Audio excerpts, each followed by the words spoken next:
Kita mulai. Bismillahirrahmanirrahim. Assalamualaikum warahmatullahi wabarakatuh. Alhamdulillah wassalatu wassalamu ala Rasulillah wa ala alihi wa sahbihi wa mawalah wa la hawla wa la quwata illa billahi wa ba'du. Alhamdulillah, segala puja dan puji hanya milik Allah Subhanahu wa ta'ala. Di pagi menjelang siang ini kita kembali bisa duduk untuk bertalabul ilmi. Salawat dan juga salam kita hadiahkan kepada Rasul kita Nabi besar Muhammad sallallahu alaihi wasallam. Kita lanjutkan kajian kita, masih membahas kitab Al-Kabair, dosa-dosa besar, dan kita masuk pada dosa besar yang ke-56, mengubah batas tanah orang lain.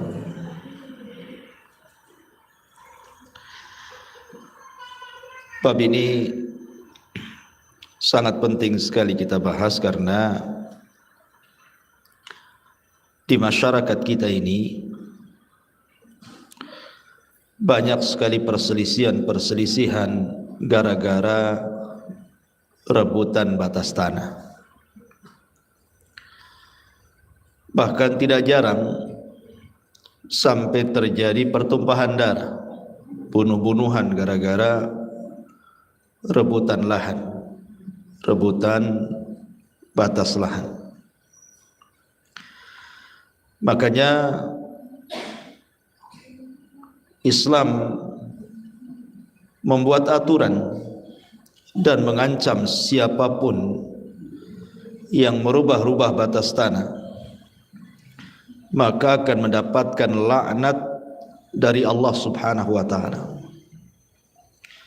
Dan laknat itu artinya dijauhkan daripada rahmat dan didekatkan dengan azab Allah Subhanahu wa ta'ala.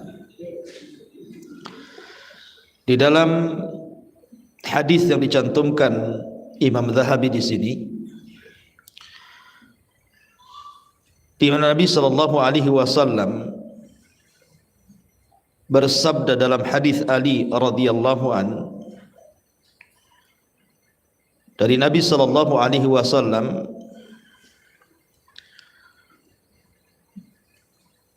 dan juga dari Ibnu Abbas radhiyallahu anhuma, la'anallahu man dzabaha li ghairillah, la'anallahu man ghayyara tuhumal ardi, la'anallahu man kamahal a'ma anis sabili, la'anallahu man sabba walidayhi, la'anallahu man amila amala qaumi lutin. Allah melaknat orang-orang yang berkurban untuk selain Allah, menyembelih bukan karena Allah Subhanahu wa ta'ala.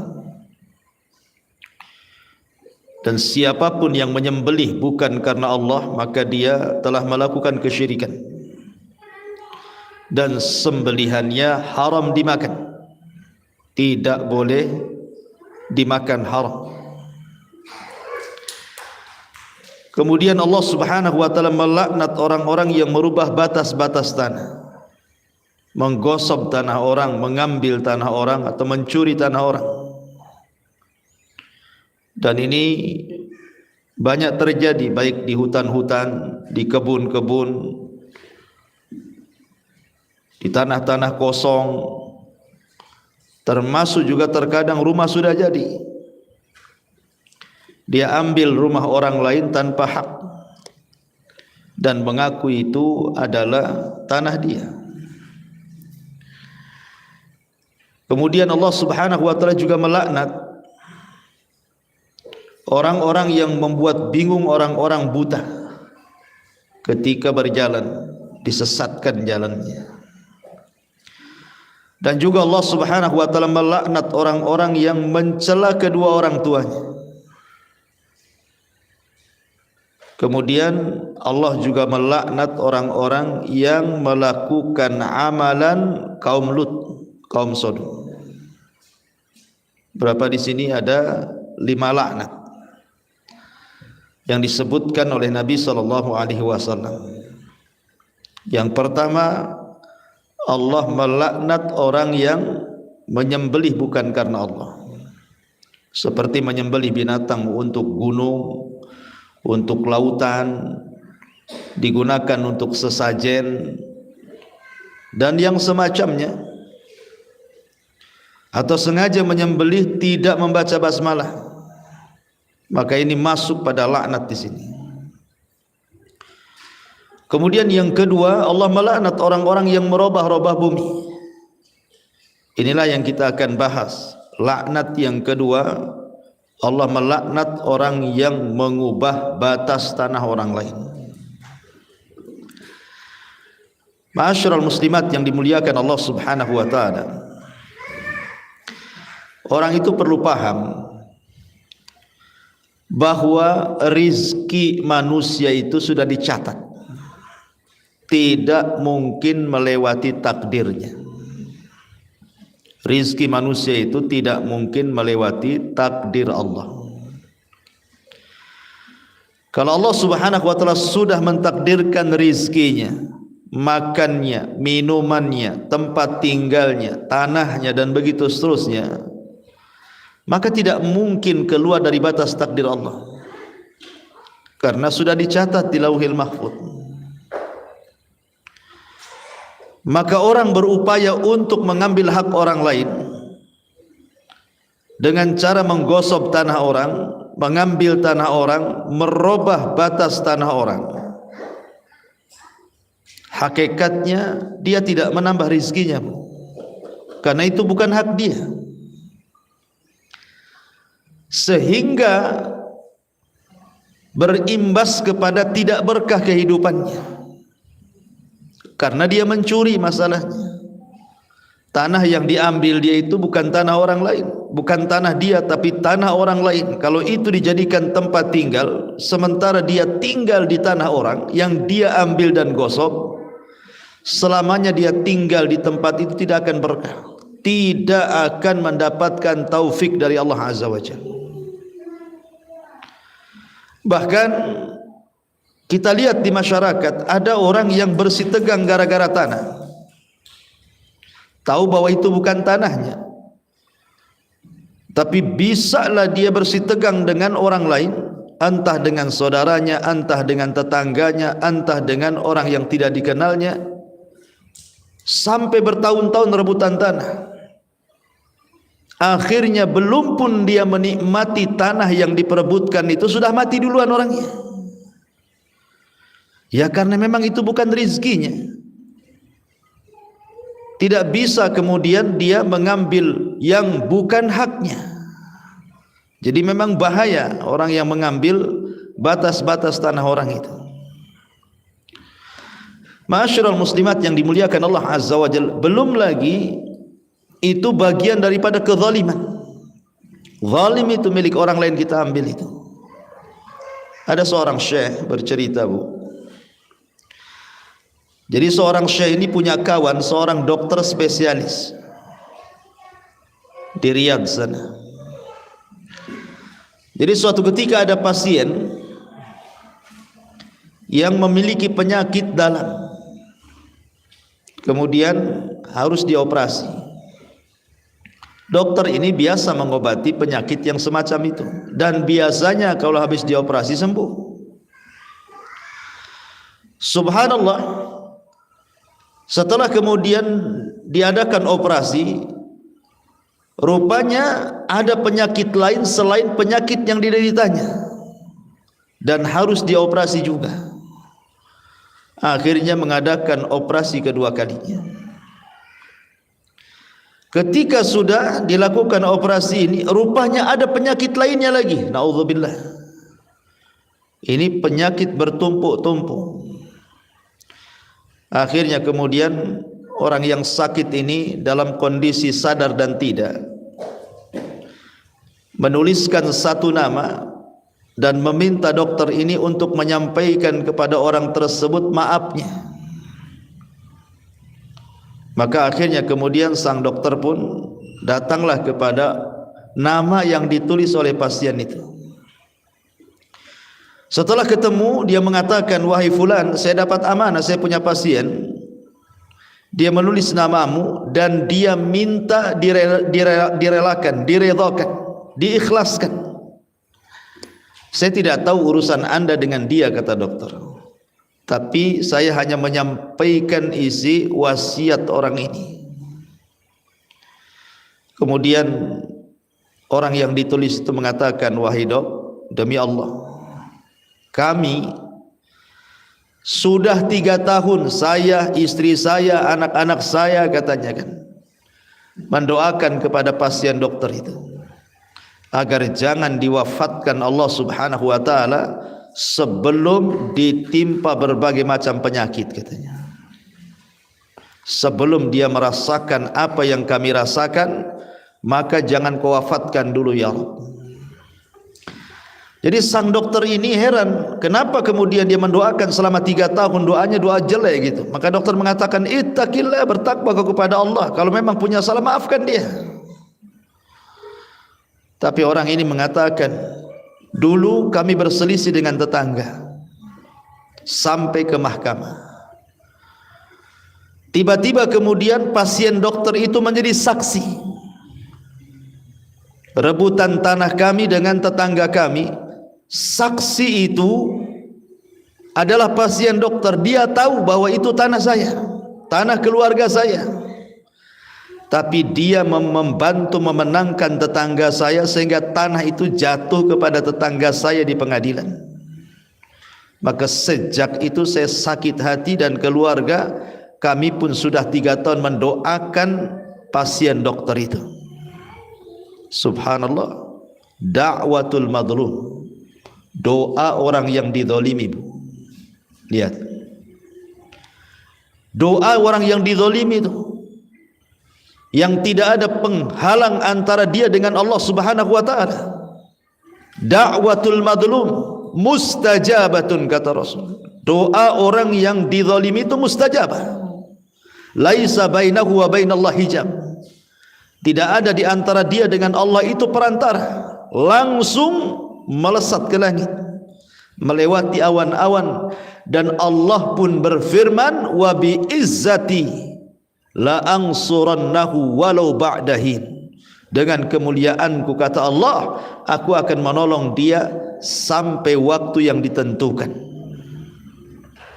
Lihat Bu, pasien ini dia tidak mengambil tanah orang, dia hanya menjadi saksi. Tapi saksi itu menentukan kepemilikan masalahnya, karena saksi itu bagian daripada alat bukti. Kan kalau tidak ada kertas, saksi itu qoroinnya, korinahnya, bahwa ini milik si fulan gitu ya. Kalau tidak bisa mendatangkan bukti secara tertulis, ya didatangkan saksi. Saksi ini pula bersaksi untuk mengambil tanah orang, dan dia berdusta, itu saja berakibat fatal. Apalagi orang yang mengambil tanahnya, saksinya saja kayak gitu tuh. Akhirnya Allah subhanahu wa ta'ala berikan balasan setimpal di dunia sebelum akhirat. Begitulah Nabi SAW mengatakan, ma min dzambin ajjalallahu uqubatahu fid dunya qabla al-akhirah al-baghyu wa qati'atur rahim. Satu dosa yang disegerakan oleh Allah subhanahu wa ta'ala azabnya di dunia sebelum akhirat, salah satunya kezaliman. Zalim, salah satunya mengambil hak orang, mengambil tanah orang, merubah-rubah batas tanah orang. Bahkan di zaman salaf,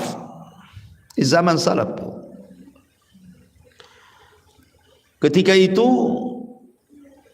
Madinah, gubernurnya adalah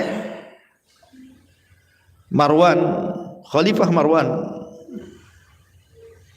Dialah ketika itu masih jadi gubernur kota Madinah. Ada seorang wanita datang mengadu kepada Khalifah Marwan ini. Apa aduannya? Dia mengatakan bahwa tanahnya diambil oleh seorang sahabat Rasul namanya Zaid ibnu Amrin atau Sa'id ibn Zaid ibni Amrin ibn Naufal. Sa'id ibn Zaid ibni Amr ibn Naufal. Wanita ini datang kepada Khalifah Marwan, Gubernur Marwan, bahwa dia dizalimi oleh Sa'id katanya. Sa'id ini bu, orangnya mustajab dakwah. Kalau berdoa itu dikabulkan. Dan dia adalah satu di antara al-asyaratu al-mubashshiruna bil jannah. 10 sahabat yang dijanjikan masuk surga setelah Abu Bakar, Umar, Utsman, Ali, Talha, kemudian Abdurrahman bin Auf, Sa'd bin Abi Waqqas dan begitu seterusnya. Lah Sa'id bin Zaid ini salah satunya. Menikah dengan salah satu dari adiknya Umar bin Khattab radhiyallahu an Fatimah. Wanita ini mengklaim dizalimi oleh Sa'id, bahwa Sa'id ibn Zaid mengambil tanahnya. Akhirnya Khalifah Marwan ini memanggil Sa'id dan mengatakan, "Ya Sa'id, betul engkau mengambil tanah wanita ini?" Sa'id pun murka dan mengatakan, "Wahai fulan, wahai Khalifah Marwan, tidak mungkin aku mengambil tanah wanita ini. Karena aku pernah mendengar sabda Nabi sallallahu alaihi wasallam, man zalama shibran, barang siapa yang melakukan kezaliman dengan mengambil sejengkal tanah saja, tuwiqa lahu yaumal qiyamah bisab'il aradin, maka akan dikalungkan pada hari kiamat di leher orang yang mengambil tanah itu sab'ina aradin, 7 lapis bumi. Lihat, akhirnya kata Sa'id bin Zaid, demi Allah, kalau seandainya ucapan wanita itu benar, aku menzalimi dia, maka aku akan doakan dia, semoga dia mengalami kebutaan di akhir hayatnya dan Allah wafatkan dengan cara yang tidak baik. Doa seorang sahabat, 10 sahabat yang dijanjikan masuk surga, bu, Sa'id bin Zaid. Akhirnya kemudian wanita ini setelah lama, karena dia mengambil tanah orang, tanah seorang sahabat, maka betul-betul Allah subhanahu wa ta'ala kabulkan. Rupanya nenek itu, wanita itu setelah tua buta, kemudian matinya dia masuk ke lubang di kebunnya. Dia terperosok ke dalam lubang, kemudian mati di lubang itu. Lihat, terkadang orang yang mengambil tanah orang dengan bangganya kalau dia menang di pengadilan, atau merasa senang kalau seandainya bertambah tanah yang ia miliki, entah 1 meter, entah 2 meter, entah 1 hektar, naudzubillah. Lihat sabda Rasul ini, shibron itu 1 jengkal, bu. Apalah arti tanah 1 jengkal itu? Bisa untuk apa 1 jengkal, bu? Untuk kamar mandi tak bisa, untuk dapur tak bisa. Untuk apa 1 jengkal? Tempat jemuran pun tak bisa. 1 jengkal. Tetapi yang 1 jengkal ini cukup kemudian untuk dikalungkan sampai 7 lapis bumi di lehernya. Bagaimana dengan orang yang mengambil 1 meter, 2 meter, 10 meter, 1 hektar, 2 hektar? Na'udzubillah, thumma na'udzubillah. 1 jengkal saja, kalau kita korek Bu, sampai 7 lapis bumi itu seberapa truk tuh tanahnya tuh. Itu dikalungkan itu di lehernya. Begitulah ancaman bagaimana Allah Subhanahu wa taala melarang tidak boleh mengambil hak orang lain. Bahkan saya pernah menyaksikan Bu, betul-betul saya menyaksikan kejadiannya di Batam ini. Ada kawan itu, dia ngasih tanah sama saya Bu, sekitar 5 kapling. Dia beli tanah sekitar 20 kapling, tanah kosong. Jadi yang 5 kapling itu dihibahkan ke saya. Rencananya saya waktu itu mau buat TK, karena memang waktu itu sibuk dengan membangun pesantren, jadi terlupakanlah tanah kosong itu. Akhirnya kemudian satu hari kemudian saya diingatkan, Ustadz kapan mau bangun? Oh iya, kalau gitu kita pondasi dulu lah. Rupanya setelah dilihat tanah itu Bu, rupanya di atas tanah itu sudah ada rumah, karena sudah hampir 2 tahun gak ditengok, ya kan. Dipikirnya kan ya paling dibersihkan rumputnya, mau dibelikan material bangunan gitu ya.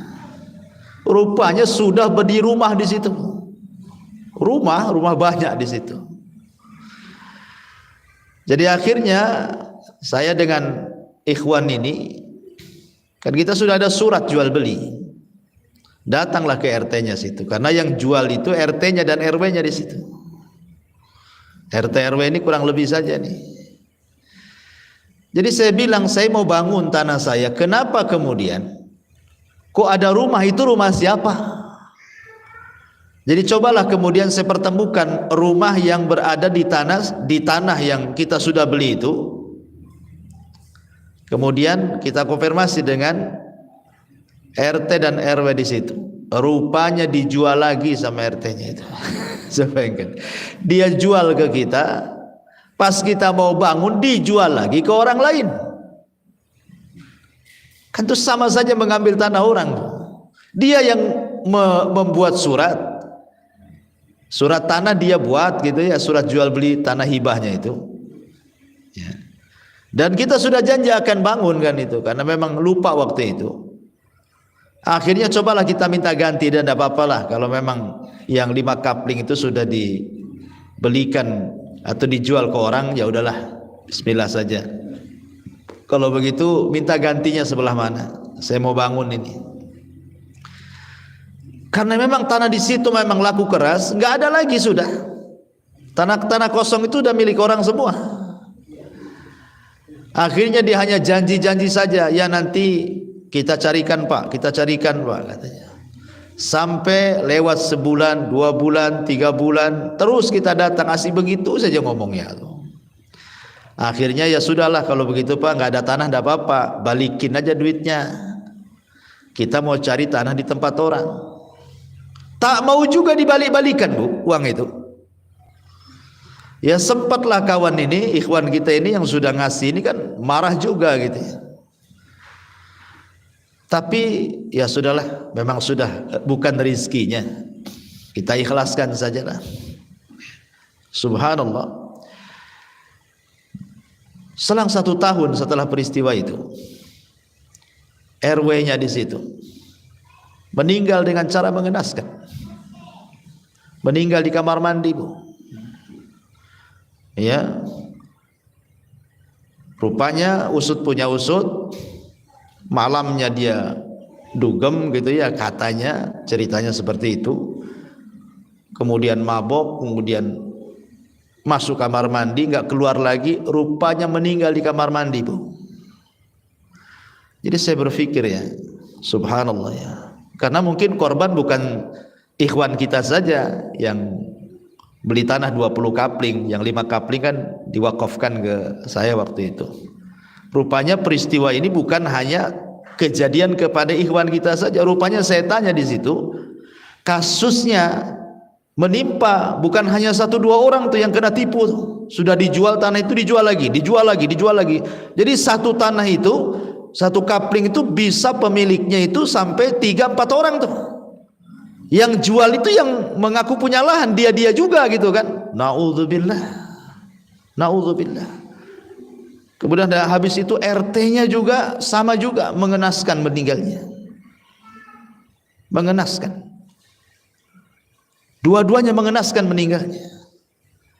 Jadi memang saya berfikir ya, maka sedekah Nabi sallallahu alaihi wasallam, benarlah ucapan Nabi itu.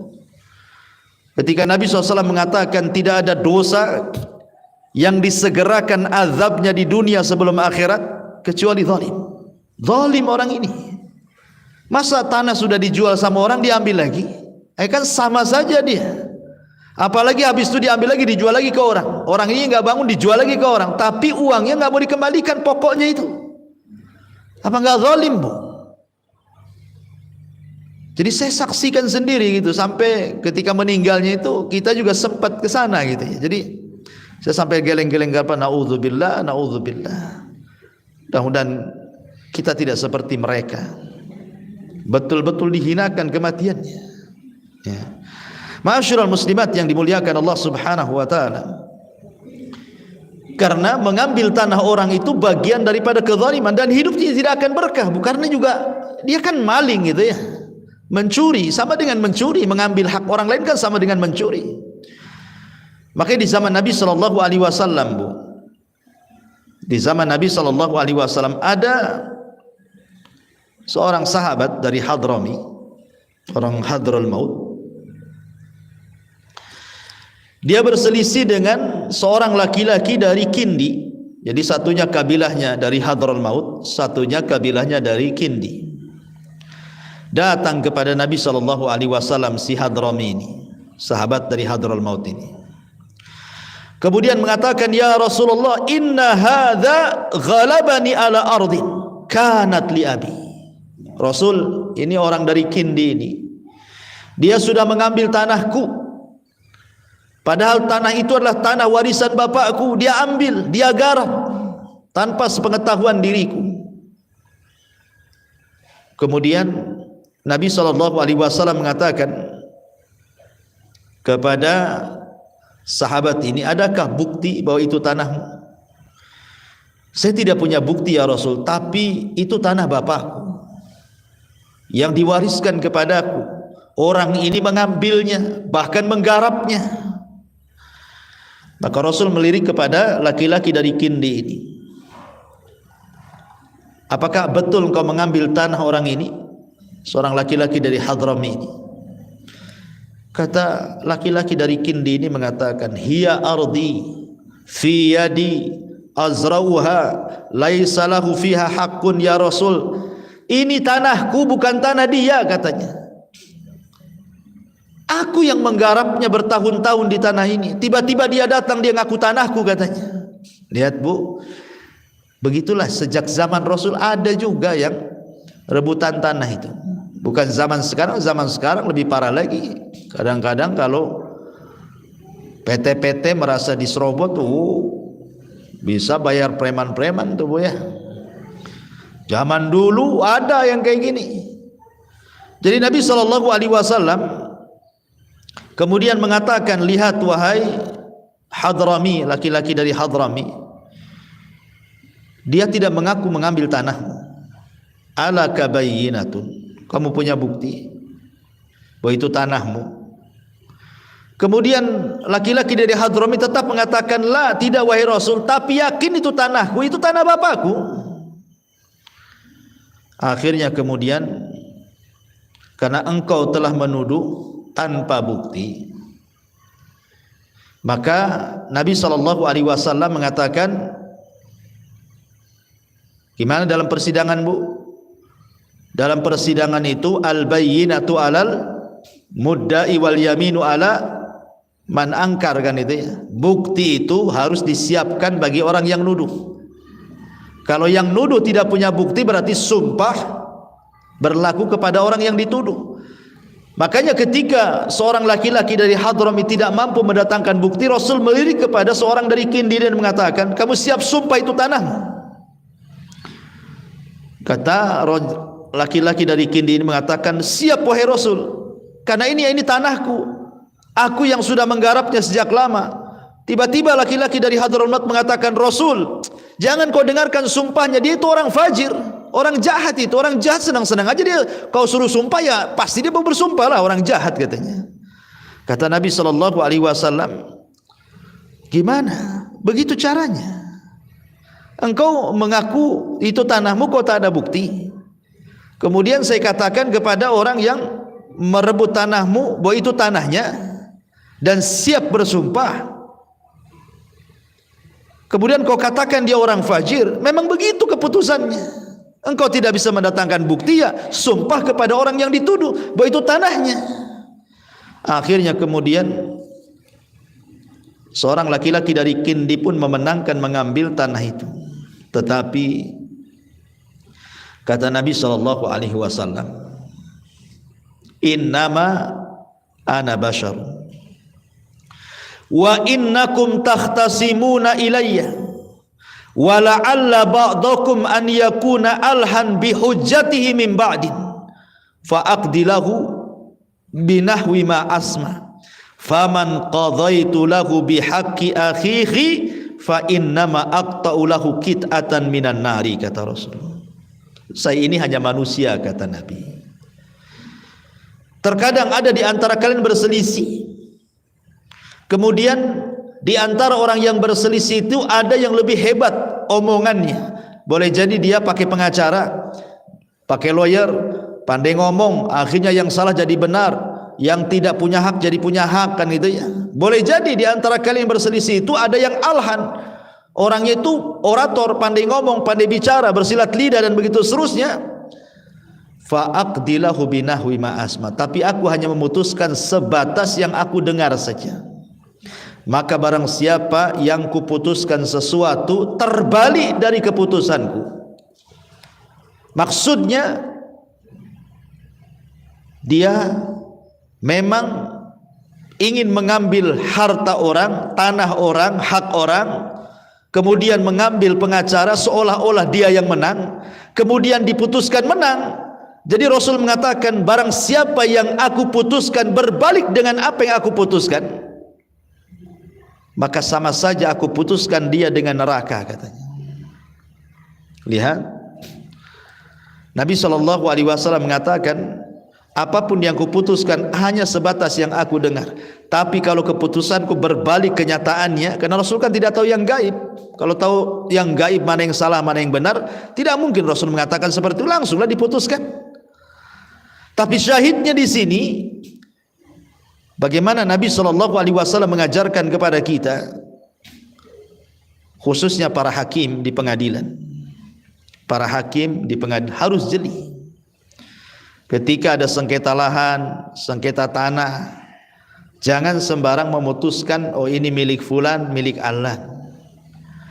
Tetapi harus betul-betul didatangkan bukti-buktinya, saksi-saksinya dan begitu seterusnya. Dan kalaupun seandainya hakim memutuskan perkara yang salah setelah dia beristihad dengan kebenaran, maka hakim tidak akan berdosa, karena dia sudah memutuskan sesuai dengan kebenaran yang ia miliki. Kalau seandainya kemudian keputusannya terbalik karena hanya mendengar saksi-saksi saja.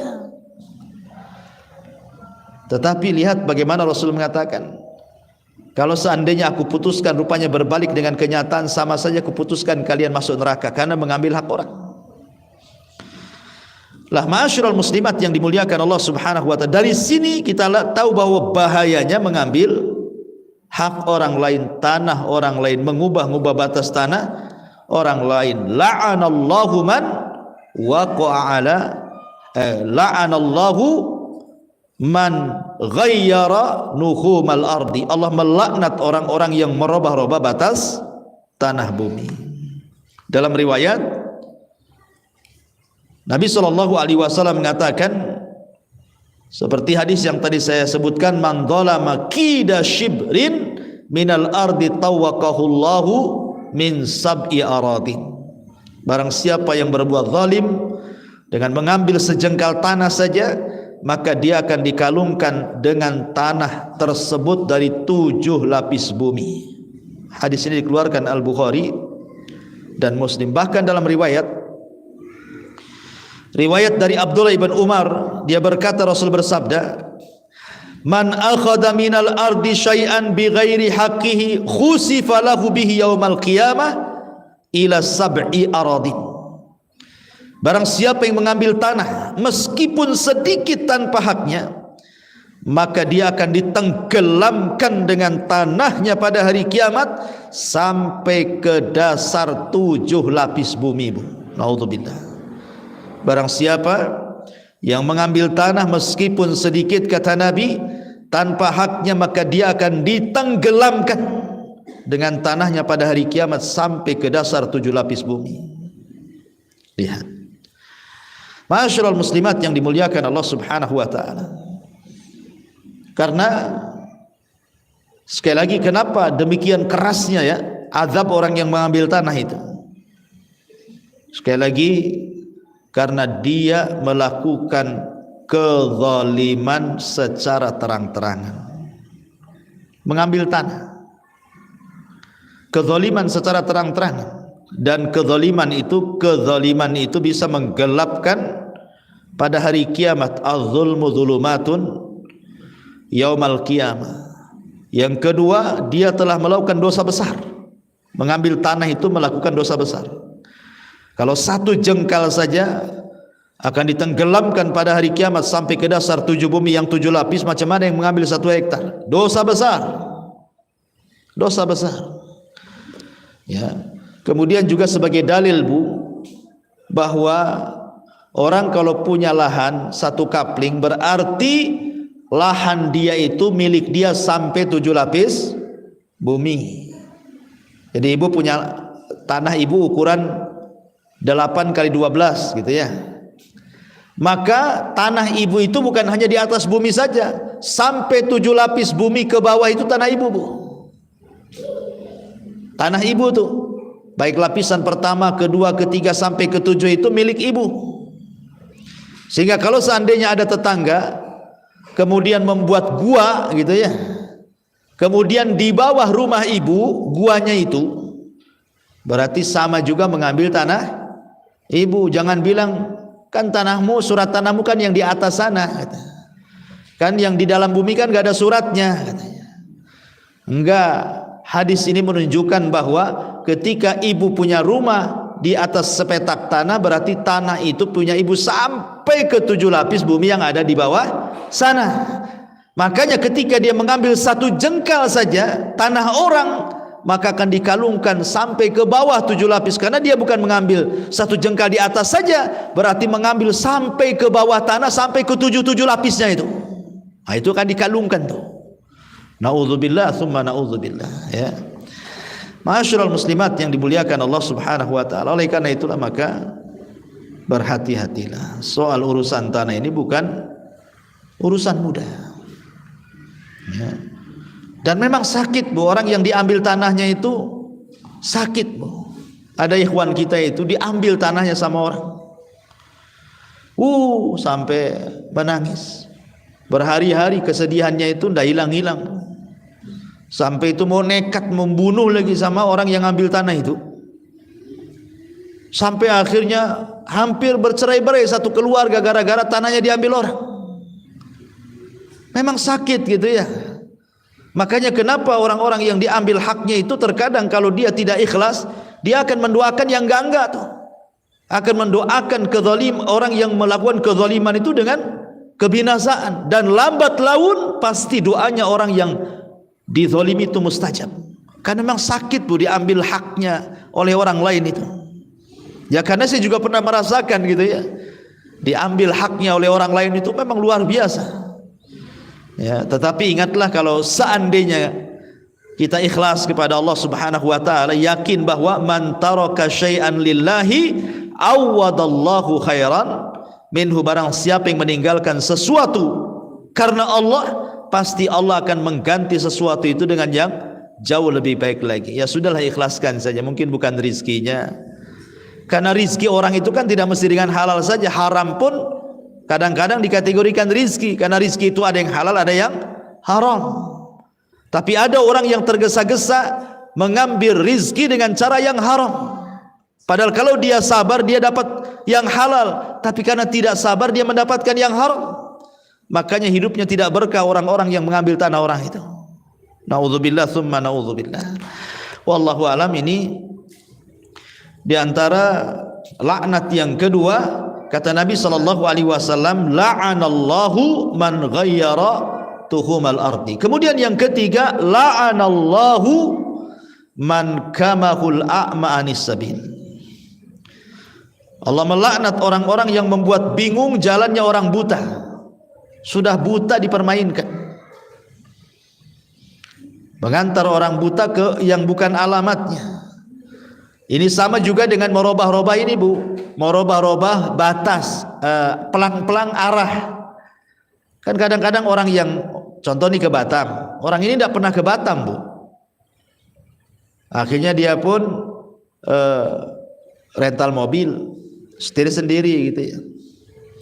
Kan lihat di jalan-jalan tuh arah ke Batu Haji, arah ke Nagoya, arah ke Jodoh, arah ke Batu Besar, arah ke Bengkong kan. Kemudian dimain-mainkan pula, pelangnya itu diarahkan harusnya ke Batu Haji, diarahkan pula ke Batam Center, Bu. Ini masih mendingan, Bu, kalau di kota ya kan. Tapi kalau ngerubah-rubah jalan umpamanya di padang pasir atau di hutan, kemudian pelangnya dibuat main-main, diarahkan ke tempat lain, ini orang bisa mati, Bu. Umpamanya diarahkan ke sini, rupanya ke hutan belantara atau ke padang pasir yang nggak ada ujung. Nah, ini kan mencelakakan orang ini. Nah, itu juga sama itu.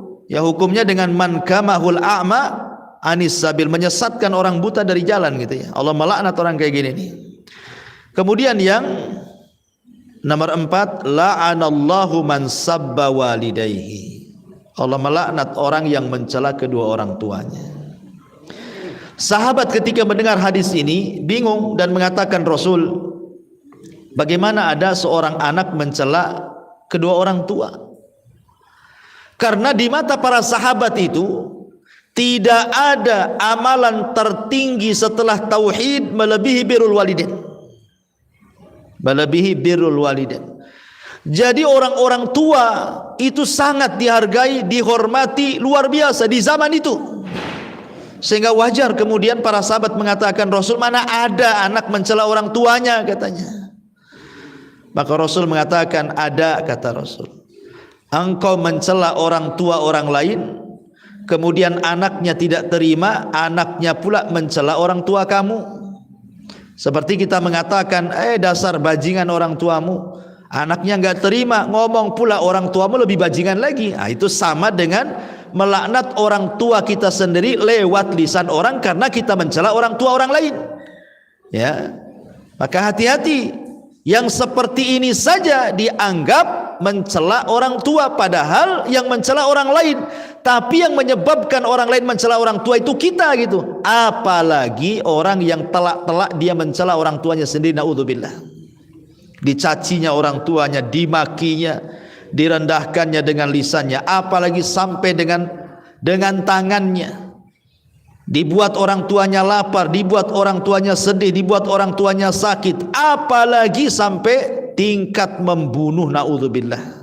Seperti yang terjadi di negeri kita ini, ada loh anak bunuh orang tuanya. Akalnya di mana tuh? Gara-gara minta sepeda motor nggak dikasih, dibantai orang tuanya. Gara-gara ingin dapat waris cepat, diracun orang tuanya. Nah, ini sudah durhaka, di atasnya durhaka lagi nih. Ya. Maka Rasul mengatakan, la'anallahu man sabba walidayhi. Allah melaknat orang yang mencela kedua orang tuanya. Dan yang terakhir, la'anallahu man amila amala qaumi lutin. Allah melaknat orang-orang yang mengamalkan perbuatan kaum Lut, LGBT. Subhanallah. Di Batam ini, jangan cerita Indonesia, Bu. Di Batam ini loh, banci-banci kaleng itu banyak, Bu. Bahkan saya ini punya pengalaman, apa udah diceritakan nggak sama ibu tuh? Saya subuh-subuh itu kan ada jadwal Bu di Puskopkar itu. Ya setiap Jumat Sabtu tuh di Darul Ihsan, bukan Puskopkar, dia Darul Ihsan. Di Masjid Darul Ihsan itu saya Jumat, Sabtu subuh itu ada jadwal di sana. Jadi jam 3 sudah bangun. Setengah 4 saya berangkat dari rumah nih. Karena mungkin malamnya kurang tidur Bu, itu menjelang setengah jam tuh mau subuh. Jadi saya parkirkanlah di depan pasar second di Puskopkar itu Bu. Saya tidak tahu kalau di situ sarangnya banci, ya Bu ya. Jadi mobil itu ya namanya ngantuk, daripada saya celaka ya saya mau tidurkan entah 5 menit 10 menit jadilah, daripada nggak tahan ngantuk. Sekali baru mau baring tuh, jadi kursi mobil saya rebahkan, baru mungkin 2-3 menit mau baring, rupanya mobil tuh, kaca mobil ada yang ngetuk kan itu, tuk tuk tuk, bang katanya. Subhanallah, pas saya turunkan banjir langsung saya gas kaki 1000 Bu, langsung hilang ngantuknya, asli hilang ngantuknya tuh. Langsung saya udah langsung ngacir langsung ke masjid. Ya Allah ya Rabbi, coba itu sudah qiraah itu mau menjelang azan, masih pula keliaran banci-banci kaleng kongguan tuh nggak jelas tuh, coba kan. Ya. Ini di Batam, ini saya pengalaman itu. Saya kira apa dia mau nanya apa, bang itu banyak banci. Jadi di sini Allah melaknat tuh orang yang mengamalkan amalan kaum Lut. Ya, homoseksual, LGBT dan yang lainnya, itu ngeri loh. Tidak ada azab sengeri mereka dalam Al-Quran yang dijelaskan oleh Allah Subhanahu wa ta'ala. Negerinya diangkat, dihujani batu, ditumpahkan lagi ke bumi. Sayangnya pemerintah kita tidak tegas masalahnya, sehingga populasi mereka itu semakin banyak. Akhirnya sampai pula lah ke tingkat mereka itu minta dilegalkan pernikahannya kan. Mudah-mudahan pemerintah kita tidak mengizinkan. Sampai saya dengar itu di Jawa Tengah tuh di mana itu, sampai sebagian mereka itu ada yang membuat fikih LGBT Bu. Gimana sholatnya orang banci, gimana wudunya orang banci lah. Di mana itu saya pernah dengar itu. Nggak ada fikihnya orang banci itu.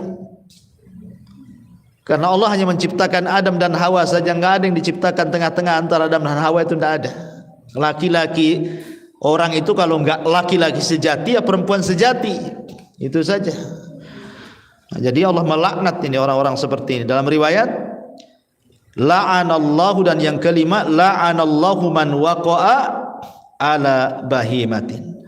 Allah melaknat orang-orang yang menyetubuhi hewan. Nah, dulu kan ada Bu cerita orang kawin sama kambing kan Bu. Coba bayangkan, kawin pula sama kambing. Kayaknya kurang perempuan di dunia ini. Kambing jadi sasarannya. Entah dari segi mana dia memandang cantiknya kambing itu. Aneh gitu ya. Laila Majnun saja, ada laki-laki namanya Majnun, suka dengan Laila, tapi dia tidak bisa menikah dengan Laila karena tidak diizinkan orang tuanya. Akhirnya dia pun menyendiri ke hutan. Laparlah dia di hutan itu. Tapi kalau datang malam hari senanglah dia, karena malam hari tersebut namanya. Malam kan secara bahasa Arab apa Bu? Lail. Oh, datang kekasihku, kata Laila. Kalau siang dia nggak suka, karena bahasa Arabnya siang bukan kekasihnya, nahar kan. Jadi kalau malam senang, kalau siang nggak suka dia itu. Jadi suatu ketika dia lapar, berburulah dia di hutan itu, nampak ada kijang, dipanah kena kakinya, jatuh kijang itu. Ketika dia ambil pisau, ambil digorok Bu, dia pandang mata kijang itu. Kemudian dia berpikir, kok matanya sama dengan Laila katanya. Akhirnya dilepas kijang itu Bu, karena matanya sama dengan Laila katanya. Artinya bahwa kisah Laila Majnun saja melihat binatang dilepas gitu ya, tidak kawin sama binatang, dia tetap yang terpikir perempuan kekasih dia. Ini pula lo nggak pikir perempuan, dipikir kambing dia. Ini yang viral, entah kemudian belakangan akhirnya katanya hanya untuk konten, untuk apa, tapi nggak layak gitu ya. Masa buat konten-konten kayak gini? Ini kan memberikan edukasi yang nggak bagus, pelajaran yang nggak bagus kan itu ya. Kok nikah sama binatang? Jangan kan nikah pacaran sama binatang, ya nggak jelas, nggak boleh. Binatang itu ya binatang, ya kehidupannya sendiri, jangan diganggu. Sebagaimana kita juga manusia punya kehidupan sendiri. Ya, ini diantara 5 laknat yang Nabi SAW jelaskan, tapi inti pembahasannya adalah la'anallahu man ghayyara tuhumal ardi. Allah melaknat orang yang merubah-rubah batas tanah. Taib, sampai di sini Bu. Sebelum saya tutup silakan kalau ada yang bertanya.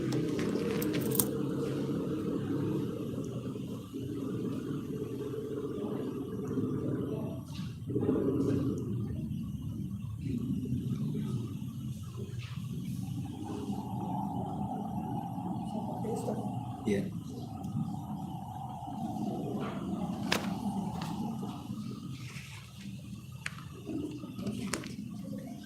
Ya, di sini ada soalan. Assalamualaikum Ustaz. Waalaikumsalam warahmatullahi wabarakatuh. Izin bertanya ya. Satu, jika seseorang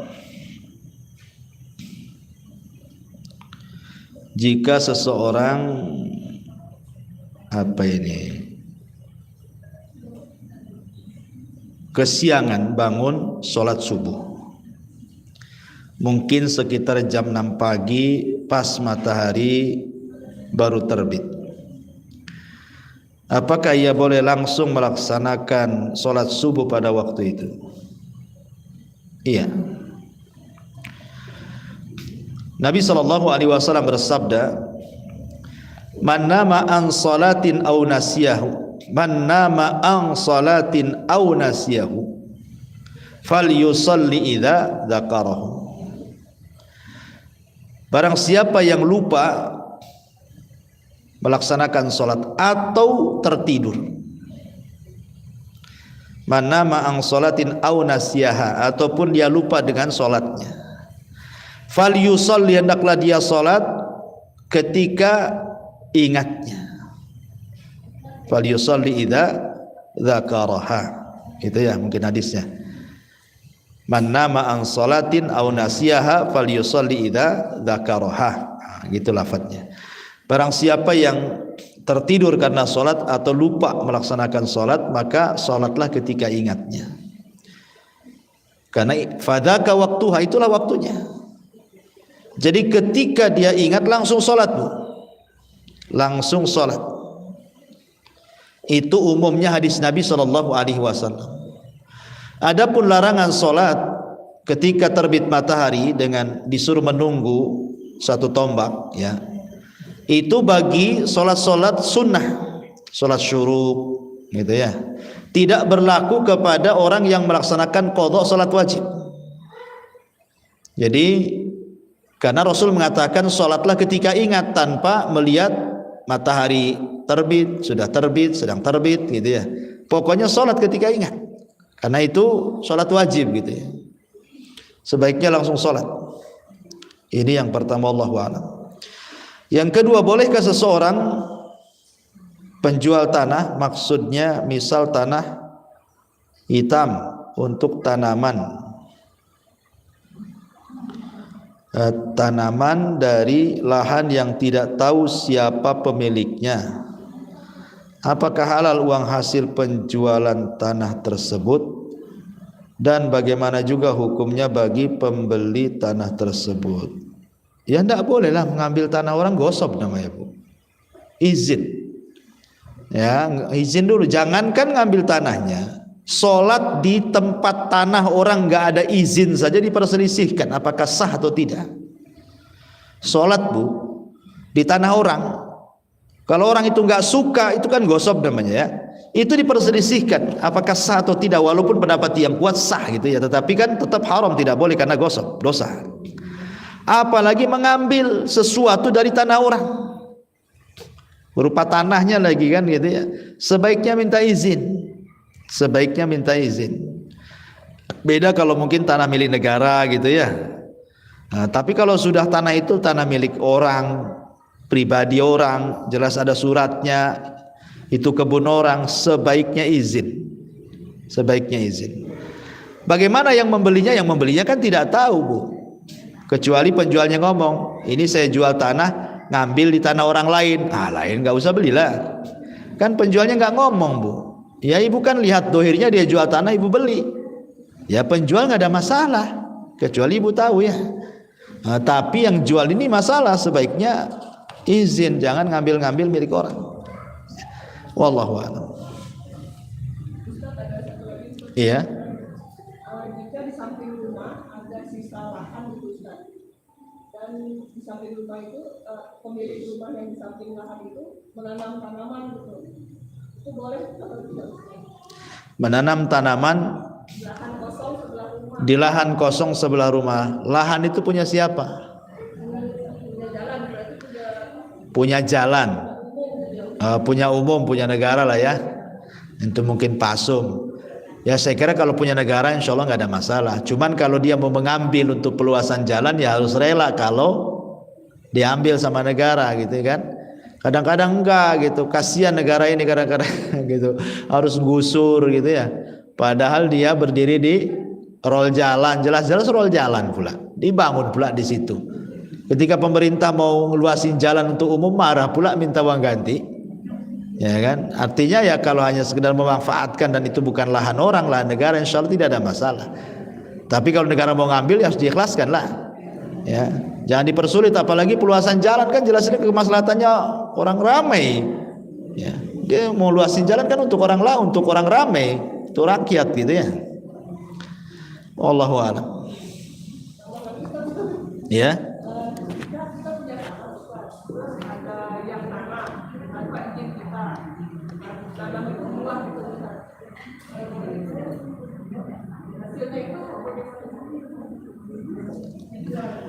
Jadi ibu punya lahan kebun, kemudian ada orang lain nanam di kebun ibu.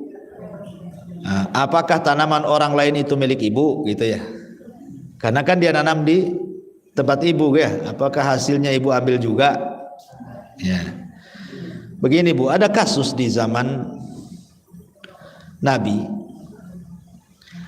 Jadi ada orang itu beli lahan, tapi dia hanya jual tanahnya saja. Adalah satu pokok kurma itu dia tidak jual. Tanahnya dia jual, pohon kurmanya tak dijual. Akhirnya kemudian orang yang punya pohon kurma ini bolak-balik masuk kebun tuh, sehingga menyakiti yang punya lahan. Dia kan sudah jual lahannya, masa pohon kurmanya tak dijual gitu ya.